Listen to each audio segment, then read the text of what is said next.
కామారెడ్డి జిల్లా తాడ్భై మండలంలోని బ్రహ్మాజీవాడి గ్రామంలో జరిగిన సంఘటనపై నిందితులను కఠినంగా శిక్షించాలని ఎస్సీ/ఎస్టీ రాష్ట్ర కమిషన్ చైర్మన్ బట్టి వెంకటయ్య డిమాండ్ చేశారు.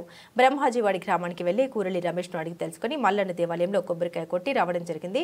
అనంతరం జిల్లా కేంద్రంలోని ఆర్ఎన్బి అతిథి గృహంలో విలేకరుల సమావేశంలో మాట్లాడారు. స్వాతంత్ర్యం వచ్చి 76 సంవత్సరాలు గడుస్తూ ఇప్పటికీ కూడా దళితులపై అవమానకర ఘటన జరగడం దురదృష్టకరమన్నారు. కేంద్ర రాష్ట్ర ప్రభుత్వాలు దళితుల కోసం ఎన్నో చట్టాలు తీసుకొచ్చినా అవి అమలుకు రాకపోవడం చాలా బాధాకరమన్నారు.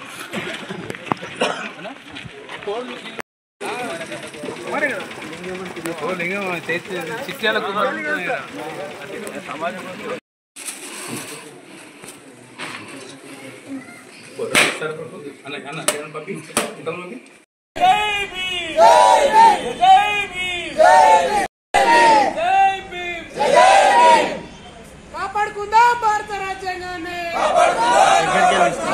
నమస్కారాలు. ఈరోజు మరి బ్రహ్మాజీవాడ గ్రామాన్ని సందర్శన జరిగింది.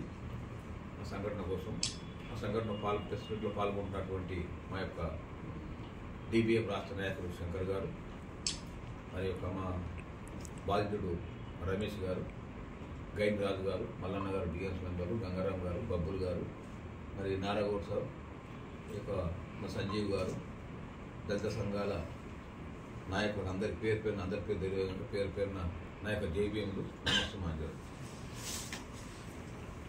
కామారెడ్డి పట్టణానికి కేకే తెలియడంత దూరంలో బ్రహ్మాజీవాడ గ్రామం ఉన్నది.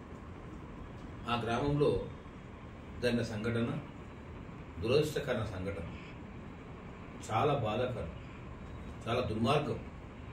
78 సంవత్సరాల స్వాతంత్రం తర్వాత కూడా ఇంకా కులవివక్ష జరుగుతుందనంటే సభ్య సమాజం సిగ్గుపడాల్సింది, తల వంచుకోవాల్సిన విషయం.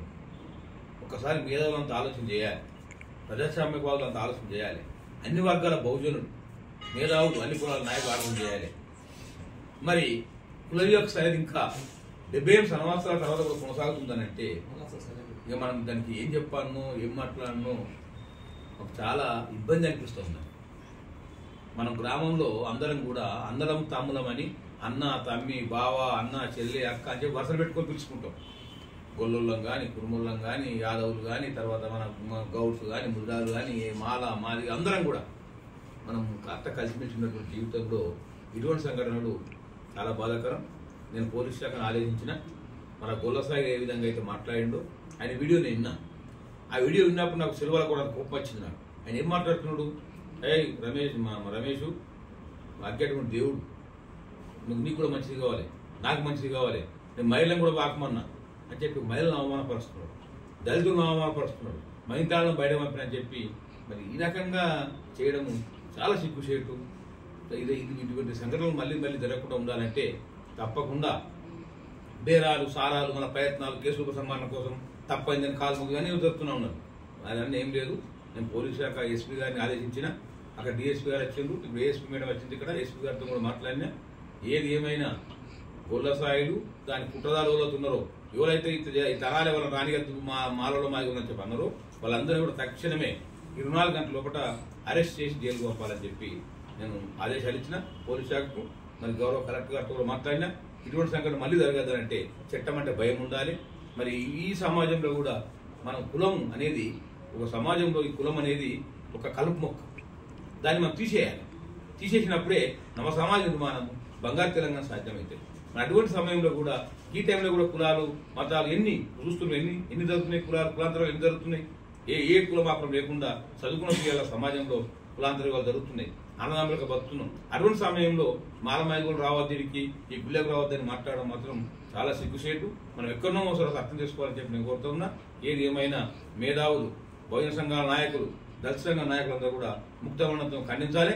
ఇటువంటి సంఘటన మనం ఎక్కడ కూడా క్షమించాలని నేరం అని చెప్పి కూడా ఈ సందర్భంగా తెలియజేస్తూ వారిని జైల్లో పెట్టేంత వరకు, వారికి కఠినమైన శిక్ష పడేంత వరకు ఎస్సీ/ఎస్టీ కమిషన్ రమేష్ కుటుంబానికి అండగా ఉంటుంది, దళితులకు అండగా ఉంటుందని చెప్పి ఈ సందర్భంగా తెలియజేస్తా ఉన్నాను. జై భీమ్, జై హింద్. ప్రెస్ వాళ్ళకి అందరికీ నేను తెలంగాణ రాష్ట్ర ఎస్సీ/ఎస్టీ కమిషన్ చైర్మన్ బట్టి వెంకటయ్య నా పేరు. ప్రెస్ వాళ్ళకి అందరికీ నమస్కారం. కార్యక్రమంలో పాల్గొంటున్నటువంటి డిబిఎం రాష్ట్ర నాయకులు శంకర్ గారు, మరి గైన్రాజు గారు, మల్లన్న గారు, డిఎస్ మెంబర్లు గంగారాం గారు, బబ్బుల్ గారు, అన్ని దళిత సంఘాల నాయకులకు అందరికీ కూడా నా యొక్క